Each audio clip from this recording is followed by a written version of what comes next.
FS academy বিডির পক্ষ থেকে আপনাদের সবাইকে স্বাগত জানাচ্ছি। আপনারা যারা ফরেক্স ট্রেডিং এ যারা নতুন শিখতে চাচ্ছেন, যারা অ্যানালাইসিস করেন, অ্যানালাইসিস করতে গিয়ে যে একটা সমস্যা ফেস করেন, আমরা ট্রেডিং ভিউ সম্পর্কে পর্যাপ্ত পরিমাণ জানতে পারি না বা জানি না কিভাবে ট্রেডিং ভিউটা ইউজ করতে হয় এবং কিভাবে এখানে অ্যানালাইসিস করতে হয়। আজকে এই ভিডিওটা মূলত তাদের জন্য। আমি এখানে সার্চ করতেছি ট্রেডিং ভিউ। ওকে, ট্রেডিং ভিউ লিখে সার্চ করার পরে এরকম একটা ইন্টারফেস চলে আসবে এবং এরকম একটা সাইট দেখতে পারবেন, www.tradingview.com। এই সাইটে আপনারা ভিজিট করবেন। আজকের ভিডিওটা একটু লং হতে পারে, বড় হতে পারে, তবে আপনি যদি শুরু থেকে শেষ পর্যন্ত যদি দেখেন তাহলে ট্রেডিং ভিউ আপনি পারফেক্টলি ইউজ করতে পারবেন। এখান থেকে দেখেন, আমি সাইটটাতে ভিজিট করবো। এখানে গেট স্টার্ট নামে একটা অপশন আছে, কিংবা যে পাশে প্রোফাইল আইকন, এখান থেকে আপনি সাইন ইন করতে পারবেন, কিংবা আপনি যদি নতুন হন গেট স্টার্টে ক্লিক করে দেন এবং এখান থেকে সাইন আপে ক্লিক করে দেন। তারপর কন্টিনিউ উইথ গুগল দিয়ে আমি সাইন আপ করবো সরাসরি এই গুগলের মাধ্যমে। এখানে আমার অ্যাকাউন্টটা ক্রিয়েট হয়ে যাচ্ছে।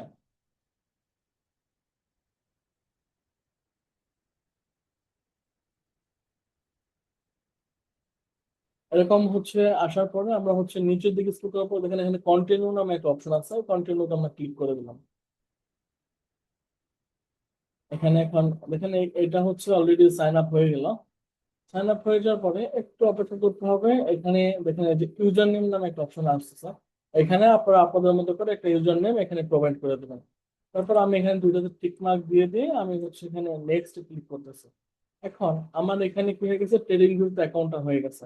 ট্রেডিং ভিউতে অ্যাকাউন্ট হয়ে যাওয়ার পরে উপরে যদি আপনারা মেনু বারটা দেখতে পারেন, দেখেন এখানে প্রোডাক্টস নামে একটা অপশন আছে, তারপর সুপার চার্জ। আমি এখানে মাউসের কার্সর রাখা এই সুপার চার্জ নামে যে অপশনটা আছে এটা ওপেন হয়ে যাবে বা এটা দেখা যাবে, তখন আমি এখানে একটা ক্লিক করে দিলাম।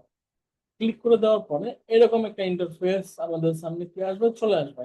এখন দেখেন আমাদের কি করতে হবে, আমরা যেহেতু নতুন, আমাদেরকে এইটাকে সাজাইতে হবে, পরিপূর্ণ রেডি করতে হবে। আমরা যেন এখানে কি করতে পারি, যেহেতু ফরেক্স এর ট্রেড করবো, ফরেক্স এর অ্যানালাইসিস করবো, সেই জন্য আমরা যেন এটাকে ফরেক্স এর যে পেয়ার গুলো আছে ওইগুলোর জন্য আমি এখানে ইজিলি যেন আনতে পারি। এই জন্য দেখেন এই যে এখানে আপনারা যদি একটু পড়া দেখেন, এখানে যে ডাবল এ পি এল লেখা, এখানে মাউসের কার্সরটা যদি এটার উপরে একটু রাখেন, এটা এইভাবে এখানে দেখা যাইতেছে। আমরা এই আমরা এরপরে এখানটা এটাকে এখন রেডি করব। রেডি করার জন্য দেখেন এই যে এখানে মাউসের কার্সরটাকে দেখে আমি নিচের দিকে নামিয়ে দিলাম। ঠিক আছে, এটা নিচের দিকে নামালাম এবং আমার এখানে যে পেয়ার গুলো আছে আমার এত কিছু প্রয়োজন নাই। হ্যাঁ, আমি উপর দিক থেকে এগুলোকে ডিলিট করে দেবো। এটাকে ডিলিট করে দেই। তারপর এটাকে ডিলিট করে দেবো, কারণ আমার এগুলোকে প্রয়োজন নেই। আমার যেহেতু আমি ফরেক্স এর অ্যানালাইসিস গুলো করবো, এখানে এই যে পেয়ার গুলো আছে এবং এই আচ্ছা আমি এইটাকেও ডিলিট করে দিচ্ছি, এবং এই পেয়ার গুলো এবং ক্রিপ্টোর পেয়ার গুলো আছে কারেন্সি, এগুলোকেও আমার প্রয়োজন নাই। আমি তারপর এখান থেকে আমি এখানে যেখানে প্লাস একটা আইকন আছে, কি প্লাস আইকনে এটা ক্লিক করি। প্লাস আইকনে ক্লিক করার পরে এখানে দেখেন আমাদের অল এর এখানে দেখেন এখানে গোল্ড আমার এখানে অলরেডি চলে আসে। যদি না আসে আপনি এখানে সার্চ করতে পারেন, বা আপনার যে পেয়ার প্রয়োজন আপনি এখানে যদি সার্চ করেন তাহলে দেখেন আমি আমার গোল্ড পেয়ার প্রয়োজন, আমি x A you U S D লিখে সার্চ করলাম, এখানে চলে আসছে। তারপর দেখেন এটা অন্ডা। ঠিক আছে, আমি সবসময় অন্ডাতে অ্যানালাইসিস করি। তারপর যে প্লাস আইকনে ক্লিক করলাম, এটা ওইখানে অ্যাড হয়ে গেছে। এরপরে ফরেক্স এর যেহেতু আরো পেয়ার আছে, দেখেন এই যে পাশে যে মেনু বারটা দেখতেছেন, এখানে ফরেক্স এর উপর ক্লিক করে দিলাম। ক্লিক করার পরে এখন দেখেন এখানে ফরেক্স এর যে পেয়ার গুলো আছে ইত্যাদি আরো পেয়ার এখানে শো হয়ে যাচ্ছে।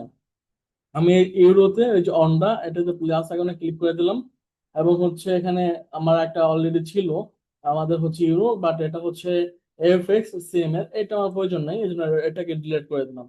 তারপর যদি জিবিপি টাকে দেখেন, এটাও ছিল বাট আমার অন্যটা লাগবে, এই জন্য আমি অন্যতে ক্লিক করে দিতেছি। নিচের দিকে যদি যান, এখানে দেখেন আরো অনেক পেয়ার আছে, ইউএসডি জেপিওয়াই আছে, আমি এগুলোকে যার যেগুলো প্রয়োজন আপনি এভাবে প্লাস এখানে ক্লিক করে দেবেন। অনেক অনেক পেয়ার আছে, এখানে অনেক পেয়ার আছে, আপনাদের যেগুলো যেগুলো প্রয়োজন আপনারা এভাবে ক্লিক করে দেবেন। ওকে, আমি আপাতত এখান থেকে চারটায় রাখতেছি। এখন দেখেন দেখেন আমার এই পাশে যখন এই অপশন গুলো যখন ওপেন হয়ে আছে, এইগুলো ওপেন হওয়ার ক্ষেত্রে আমাদের কি আমাদের চারটা কিন্তু ছোট হয়ে গেছে। আমি এই জন্য এখানে এই যে এই পাশে বুকমার্ক এখানে ক্লিক করলাম, দেখেন এটা চলে গেছে। চলে যাওয়ার পরে এখন দেখেন এখানে কিন্তু আমাদের চার্ট ওপেন হয়ে আছে, এটা আমাদের হচ্ছে অন্য একটা পেয়ারের চার্ট ওপেন হয়ে আছে। এখন আমি এখানে দেখেন এই যে নাম, এই যে একটু যদি ফলো করেন আমার মাউসের কার্সরটা দেখেন এই যে উপরে নাম, এখানে ক্লিক করলে আমরা হচ্ছে ফরেক্স এর পেয়ার গুলাকে নিতে পারবো, এখানে কোন কোন পেয়ার করতে চাইছি, বা আপনার যদি পছন্দের কোনো কারেন্সি বা যদি কোনো পেয়ার থাকে আপনি যদি সার্চ করেন তাহলে এখানে চলে আসবে। ঠিক আছে, এইখান থেকে আমার যদি বুক মার্কে অলরেডি হচ্ছে বুক করা আছে, ফেভারিট করে রাখা আছে, আমি হচ্ছে এখান থেকে গোলটাকে ওপেন করে দিতেছি। গোলটাকে ওপেন করে দেওয়ার পরে গোল্ডের চার্ট কি হয়েছে, ওপেন হয়ে গেছে, কিন্তু নিচে দেখেন এখানে দাগ দাগ একটা জিনিস দেখতেছে, এটাকে বলা হয় হচ্ছে ভলিউম। আমরা দেখেন এখানে একটা ইন্ডিকেটর আছে ভলিউম, আমি এটাকে রিমুভ করে দিলাম। এখন দেখেন সুন্দর এটা কি হইতেছে, দেখতে পারতেছি আমরা চার্টটাকে। কিন্তু আমরা অনেক সময় আমাদের অ্যানালাইসিস এর স্বার্থে বা অ্যানালাইসিস এর জন্য আমাদের কি করতে হয়, আমাদের হচ্ছে বিভিন্ন টাইম ফ্রেমে কনভার্ট হইতে হয়। এই জন্য দেখেন এখানে ডি লেখা, এইটা এখানে আমরা ক্লিক করলাম। এখানে ক্লিক করার পরে আমরা টাইম ফ্রেমটাকে সেট আপ করবো। এই দেখেন ওয়ান ডে লেখা, এটা ওয়ান ডে চার্টটা ওপেন হয়ে গেছে। আমি এটার পাশে ফেভারিট করে দিলাম। এটা হচ্ছে ওয়ান ডে টাইম ফ্রেমটা কি হয়ে গেল, এখানে হচ্ছে সেট হয়ে গেছে। তারপর হচ্ছে 4 ঘন্টাকে ফেভারিট করে দিলাম, তারপর 2 ঘন্টাকে, 1 ঘন্টাকে, তারপর হচ্ছে 30 মিনিট, 15 মিনিট, তারপর হচ্ছে 5 মিনিট এবং হচ্ছে 1 মিনিট। আমি যেহেতু এই টাইম ফ্রেমে স্ক্যালপিং করি, সুইং ট্রেড করি, সুতরাং আমাদের এই টাইম ফ্রেম গুলো যথেষ্ট প্রয়োজন। এখন দেখেন ফেভারিট করার পরে আমি প্রতিটা টাইম ফ্রেমকে এখানে দেখতে পাচ্ছি, এবং এখানে আমার অ্যানালাইসিস সাথে আরেকটু প্রয়োজন পড়ে, সেটা হচ্ছে আমার উইকলিও প্রয়োজন পড়ে এবং হচ্ছে মান্থলিও প্রয়োজন পড়ে। কারণ আমি যদি সুইং ট্রেড করি, লং ট্রেডও করি এবং স্ক্যালপিংও করি, দেখেন আমি হচ্ছে এটাকে কি করছি এভাবে, এখন আমি মান্থলিতে আসতে পারতেছি, উইকলিতে আসতে পারতেছি, এবং আমি 4 ঘন্টার টাইম ফ্রেমে ইজিলি যেতে পারতেছি। ঠিক আছে, এখান থেকে আমরা যদি আমি যদিও এটা হচ্ছে ট্রেডিং ভিউ নিয়ে কথা বলতেছি, যেহেতু মার্কেটে একটা সেট আপ আসতেছে এখানে, সুতরাং আমি এটা একটু বলতে বাধ্য হচ্ছি। আমরা হচ্ছে এই যে জোনটা আছে না, এই যে জোনটায় যেখানে আমরা হচ্ছে 4720 থেকে 4720 থেকে আমি হচ্ছে 10-এর মধ্যে, ঠিক আছে 710 কিংবা হচ্ছে 20-এর মধ্যে, এই জোনটা থেকে আমরা একটা সেল দেখতে পারবো কিছু সময় পরে। যখন দেখবেন আমাদের মার্কেটটা হচ্ছে 4720-এ কিংবা হচ্ছে 9-এ যাবে বা 10-এ, তখন দেখবেন মার্কেটটা ডাউন হওয়ার সম্ভাবনা আছে। ওকে, এখন দেখেন আমরা মোটামুটি চার্টটাকে ড্র করার জন্য আমরা কি করছি, এইগুলাকে এখন সেট আপ করলাম, টাইম ফ্রেমটাকে সেট আপ করলাম, এইভাবে পেয়ারে কনভার্ট হওয়ার জন্য আমরা এগুলোকে সেট আপ করে রেখেছি। আপনি আরো চাইলে এখানে পেয়ার যুক্ত করতে পারেন। এখন কথা হচ্ছে আমরা যখন অ্যানালাইসিস করি, অ্যানালাইসিস করার জন্য আমাদের অনেক ধরনের টুলস প্রয়োজন পড়ে। আমরা যদি একটু বাম সাইডটা যদি একটু ফলো আপ করেন, দেখেন বাম সাইড এখানে দেখেন প্রথমে যে একটা টুলস আছে, এখানে আমরা অ্যারো চিহ্নতে ক্লিক করলাম। এই ক্রসটা আমাদের মাঝে মাঝে প্রয়োজন পড়ে, কি এই ক্রসটা মাঝে মাঝে প্রয়োজন পড়ে, এই জন্য এটাকে কি করলাম, ফেভারিট করলাম। এবং একটু ফলো করে দেখেন যখনই আমি এটাকে ফেভারিট করছি, দেখেন এই যে এখানে কি হচ্ছে, এইগুলা এখানে যুক্ত হয়ে গেছে। তারপর 2 নাম্বার অপশনে এখান থেকে ট্রেন্ড লাইন, এটাকে ফেভারিট করতেছি কারণ এটা আমার অ্যানালিসিস করার ক্ষেত্রে প্রয়োজন পড়বে।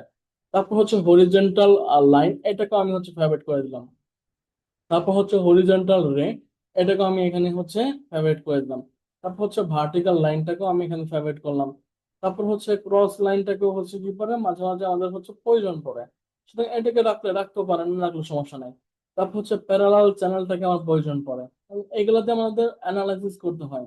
ঠিক আছে, তারপর হচ্ছে এখানে আরো কিছু আমরা হচ্ছে 3 নাম্বার লাইনে চলে যাব। আমি হচ্ছে ফিবোনাচিটা ইউজ করি, তারপর হচ্ছে এখান থেকে গান বক্সটাকে ইউজ করে। ঠিক আছে, তারপর এখান থেকে আরো বেশ অনেকগুলো টুলস আছে, ওইগুলো আপাতত কি নাই আমাদের হচ্ছে প্রয়োজন নাই। আমি হচ্ছে এখন আমি 4 নাম্বার অপশনটাতে চলে আসতেছি। এখান থেকে আমাদের অনেক প্যাটার্নের হচ্ছে এই টুলস গুলো যখন আপনারা আস্তে আস্তে আরো অ্যাডভান্স যাবেন, তখন এগুলো অবশ্যই প্রয়োজন পড়বে। তবে আমি আপাতত বেঁচে থাকা অবস্থায় এগুলো দেখাচ্ছি না। তারপর আমাদের দেখেন এই যে এইটা, এখানে দেখেন লং পজিশন, এটা মাস্ট লাগে, কারণ আমাদের সম্ভাব্য সেল হলে কই থেকে কোথায় যাইতে পারে। তারপর শর্টের এখানে এটা লাগে। তারপর হচ্ছে এখানে আমাদের হচ্ছে যে রেঞ্জ ভলিউম প্রোফাইল, এটাও আমি ইউজ করি। এখানে আরো আছে, এগুলোকে আমি ইত্যাদি ইউজ করি, তবে আপাতত দেখাচ্ছি না, আপাতত প্রয়োজন নেই। প্রথম অবস্থাতে এত এই যেগুলো নিচ্ছি এগুলো হচ্ছে যথেষ্ট। তারপর এখান থেকে আমরা হচ্ছে ব্রাশটা লাগবে না, হাইলাইটারও লাগবে না, অ্যারো মেকারটা লাগতে পারে, অ্যারো মেকারটা লাগে। আমি এটা না নিয়ে আমি হচ্ছে অ্যারো নিজেটাকে ইউজ করতেছি, এবং রেক্টাঙ্গেলটা তো অবশ্যই লাগবে। তারপর হচ্ছে এইটা তো অবশ্যই পাতটাও লাগে, সার্কেলটাও লাগে মাঝে মাঝে জোনটাকে সিলেকশন করতে যায়। তারপর আমি যে টেক্সটে যদি চলে যাই, টেক্সট এখানে টেক্সট লাগে, কারণ আপনি যদি কিছু লিখতে যান, ওকে, তারপর হচ্ছে এখানে কমেন্টটাও লাগে। আমি যদি এখানে একটা হচ্ছে জোনটা থেকে মার্কেট করে যেতে পারে আমি বলতেছি, এটাকে একটু মার্ক করে রেখে দিলাম। তারপর ইমোজি লাগে না, আর তেমন কিছু লাগে না। এখন কথা হচ্ছে, আপনি যদি এখন এইগুলা ইউজ করেন তাহলে কেমনে করবেন? ধরেন আমি প্রথম থেকে আছে ট্রেন লাইন, আপনি এখান থেকে মার্কেটে ধরেন ট্রেন্ড কি হয়েছে, এভাবে সে হচ্ছে ট্রেন্ড হচ্ছে সে পড়ে যাইতেছে। ওকে, আমি এটাকে কি করলাম, এভাবে যখন ট্রেনটাকে ধরলাম, এটাকে ধরার জন্য আমি কি করতেছি, এটাকে এইভাবে আমি হচ্ছে এটাকে মার করলাম। এখন দেখেন এই যেটা ট্রেন্ড লাইন আমি এখানে ধরছি, এখানে ট্রেন লাইনে ক্লিক করার পরে এই এই ধরেন ট্রেন লাইনটা ধরছেন, এখন আর কি করতে হবে, ট্রেন লাইনটাকে ডিলিট করে দিতে হবে।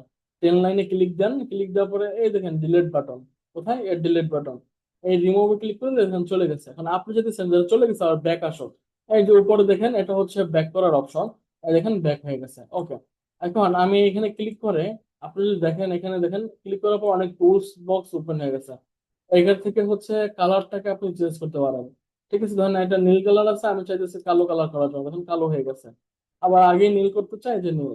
আর এখানে আবার টেক্সট লেখা যায় কিভাবে, ধরেন এই যে টেন লাইন না, এই টেন লাইনে আপনি ডাবল ক্লিক দেন, দেখেন ডাবল ক্লিক দেওয়ার পরে দেখেন এই যেখানে টেক্সট লেখা যাইতেছে।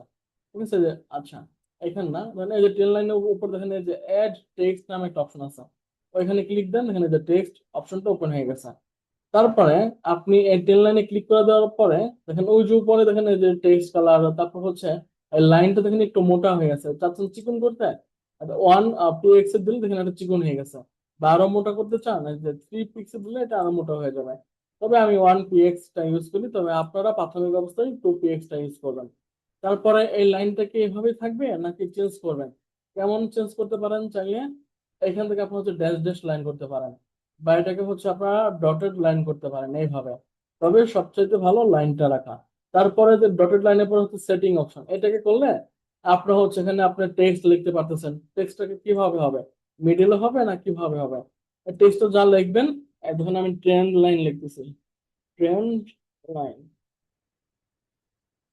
ওকে, এখান থেকে দেখেন, ওকে দেখেন এই যে লেখা হয়ে গেছে ট্রেন লাইন। ঠিক আছে, এবং আমি আবার ক্লিক করি, এখানে সেটিং এ ক্লিক করি। তারপর দেখেন এখান থেকে আপনি হচ্ছে এটাকে কিছুটা কাস্টমাইজ করতে পারবেন। এগুলা আপাতত বুঝতে প্রয়োজন নেই, আমরা স্টাইলে যাই। স্টাইলে গেলে দেখেন ওই যে একটু আগে যা যা করা যায় এখানে সেম পয়েন্ট গুলা। ঠিক আছে, তাহলে দেখেন একটা ট্রেন লাইন আপনি হচ্ছে চাইলে রিমুভ করে দিবেন কিভাবে, এটাও বুঝে গেলেন, কিভাবে লিখতে হয় বুঝে গেলেন। ঠিক আছে, এবং আমি মনে করি প্রথম অবস্থাতে নতুন অবস্থাতে প্যারালাল চ্যানেলদের ট্রেন লাইনটাকে ধরা ভালো। ঠিক আছে, ধরেন আপনি একটা ট্রেন লাইন ধরবেন, একটা ট্রেন লাইন ধরবেন এই যে এখান থেকে, আপনি এখান থেকে ধরেন একটা হচ্ছে আপ ট্রেন ধরতেছেন বা আপ ট্রেন ধরবেন, আপনি এভাবে যে প্যারালাল চ্যানেলটা ইউজ করতে পারেন। তাহলে কি হবে, আপনার ছোট ছোট পয়েন্টগুলোকে মিলাইতে পারেন না, তখন এটা হচ্ছে খুব সুন্দরভাবে আপনি হচ্ছে মিলিয়ে ফেলতে পারবেন। এতে করে কি হবে, আপনার ট্রেডটা খুব অ্যাকুরেন্সি হওয়ার চান্স থাকবে। এবং দেখেন এই প্যারালাল চ্যানেলে ক্লিক করার পর এটা এডিট করতে চাইতেছি, আর রংটা বেশি হয়েছে, এটাকে হালকা দেখেন হালকা করে দিলাম। এইখানেও সেম কাহিনী, এই যে টেক্সচার এখানেও এটাকে এখানে যে হালকা করে দিতে পারতেছে। আর যদি আমি কিছু লিখি এখানে, তারপরে এটাকে রিমুভ করতে চাইলে সেম, এখানে ক্লিক করে ডিলিটে ক্লিক করলে রিমুভ হয়ে যাবে। তারপরে যে হরিজন্টাল হচ্ছে লাইন, এখানে ধরেন আমার হচ্ছে কি বলছি একটু আগে, আমাদের হচ্ছে 709 থেকে 709 বা 10 থেকে, হ্যাঁ, মার্কেট পড়ে যেতে পারে। ধরুন আমি এখানে এটাকে মার্ক করে দিলাম, কি করে দিলাম, মার্ক করে, এই যে এইভাবে আমার হচ্ছে জোনটাকে আমি হচ্ছে দিয়ে দিলাম। এবং এই সেটিং এ গিয়ে আমি যদি হচ্ছে যে অপশনটাতে আসি, এখানে আসার পর আমি কি বলছি, হচ্ছে 9 থেকে মার্কেট পড়ে যেতে পারে, ওই থেকে 9 থেকে 4709 থেকে, এখানে ক্লিক করে আমি যে ওকে, দেখেন একদম সেম টু সেম 4709 কি হয়ে গেছে, মার্কেট পড়ে গেছে। ঠিক আছে, এই হচ্ছে কাহিনীটা। তাহলে দেখেন আমরা কি করতে পারি, এইভাবে মার্কেটটাকে খুব সুন্দরভাবে খুবই সুন্দরভাবে আমরা হচ্ছে অ্যানালাইসিস এইভাবে করতে পারি। এই যে হরিজন্টাল লাইনে, বা আপনি ধরেন আরো উপরে রাখবেন, যে অপশনগুলো থেকে মার্কেট পড়ে যেতেছে বা পড়ে গেছে, এই অপশনগুলো তো আপনি চাইলে কি করতে পারেন, এবার মার্কিং করতে পারেন এই হরিজন্টাল লাইন দিয়ে। ঠিক আছে, আপনি মানে এটা দিয়ে হচ্ছে বেশ কয়েকটা অপশন বা লাইনটাকে আপনি ধরতে পারেন।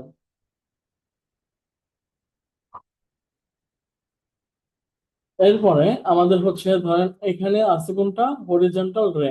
দেন আমি হচ্ছে এইখান থেকে লাইনটাকে ধরলাম, এবং এটা এই পাশে বাম সাইডে আসবে না, জাস্ট ডান পাশে থাকবে।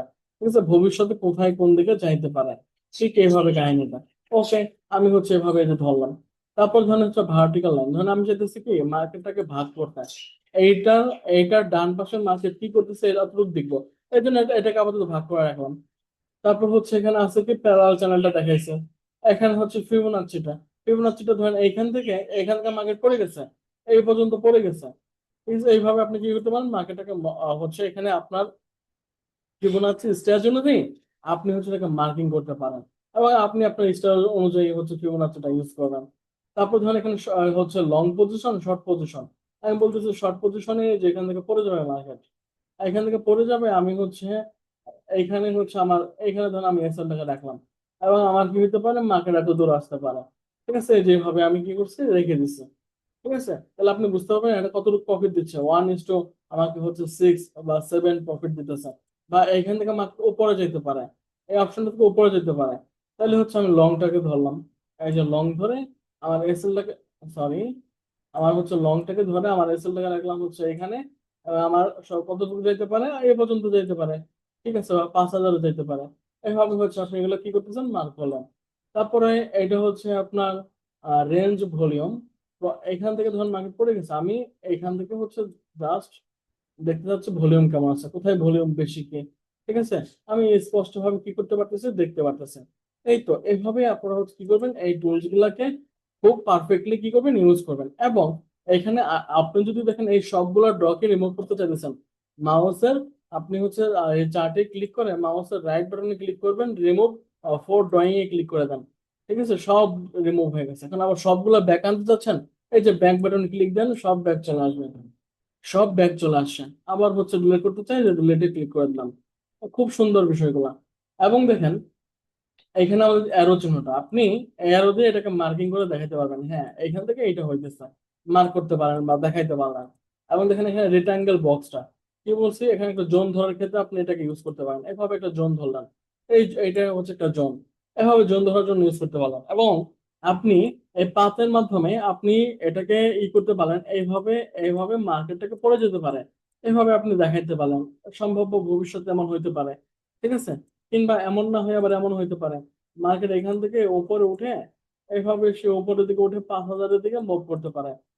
ঠিক আছে, এইভাবে আপনি মার্ক করলেন, এবং এই সার্কেলের মাধ্যমে আপনি দেখলেন এখান থেকে মার্কেট পড়ে গেছে, এইখান থেকে মার্কেট পড়ে গেছে, এইখান থেকে মার্কেট পড়ে গেছে।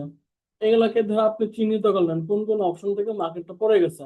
এবং টেক্সট, আপনি টেক্সট লিখতে চাইতেছেন এই ভিডিওর এখানে, আমি এই যে টেক্সট বসে আমি লিখলাম হচ্ছে কি লিখবো, আমি ধরুন হচ্ছে এখানে এফএস একাডেমি, তারপর হচ্ছে বিডি, আমি এটা লিখে দিলাম। এই টেক্সট সাইজটাকে বড় করতে চান, এখানে ক্লিক করে 14 দেওয়া আছে সাইজ, আপনি কত 28 করতে চান, এভাবে বড় হয়ে যাবে। 28 করতে গেলেন, বড় হয়ে গেল। তারপর হচ্ছে আপনি এখানে যে কমেন্ট, এখানে আমি কি বলছি, এখানে মার্কেট পড়ে যাবে। ঠিক আছে, এখানে একটা কমেন্ট লিখে রাখলেন, এই অপশন থেকে মার্কেট পড়ে যাবে 4,709 থেকে মার্কেট পড়ে যাবে। এটাকে আপনি কি করলেন, এবার মার্ক করে রেখে দিলেন। খুব সুন্দর। এইভাবে আমরা হচ্ছে ট্রেডিং ভিউটাকে ইউজ করতে পারি। আশা করি আপনারা বুঝতে পারলেন। ঠিক আছে, যারা হচ্ছে নতুন ছিলেন, যারা তেমন বুঝতে পারতেছিলেন না কিভাবে ট্রেডিং ভিউটা ইউজ করতে হবে, আশা করি আমি যতটুকু বোঝানোর চেষ্টা করছি আপনারা আগে যতটুকু বুঝতেছিলেন না, এখন আশা করি তা থেকে কিছুটা হলেও ভালো বুঝতে পারবেন। আরো যদি এটা নিয়ে ভিডিওর প্রয়োজন পড়ে, মনে করেন যে হ্যাঁ আরো কিছু জিনিস দেখান, তাহলে অবশ্যই কি করবেন, আপনারা হচ্ছে সেকেন্ড পার্টের জন্য আমাকে কমেন্ট করতে পারেন। তাহলে এখানে আরো অ্যাডভান্স অনেক কিছু আছে। এখানে হচ্ছে কিভাবে আপনার কালার গুলো চেঞ্জ করতে হবে। এখানে হচ্ছে ধরেন গ্রিন কালার আছে, রেড কালার আছে। অনেকে দেখবেন আমি যখন চার্ট শেয়ার করি দেখবেন এখানে কালার গুলো চেঞ্জ করা যায়, ইত্যাদি ইত্যাদি আর অনেক কিছু করা যায়। আপনারা ওইটার জন্য আমাকে কমেন্ট করলে আমি হচ্ছে ওই পার্টগুলো নিয়ে হচ্ছে ভিডিওটা তৈরি করবো।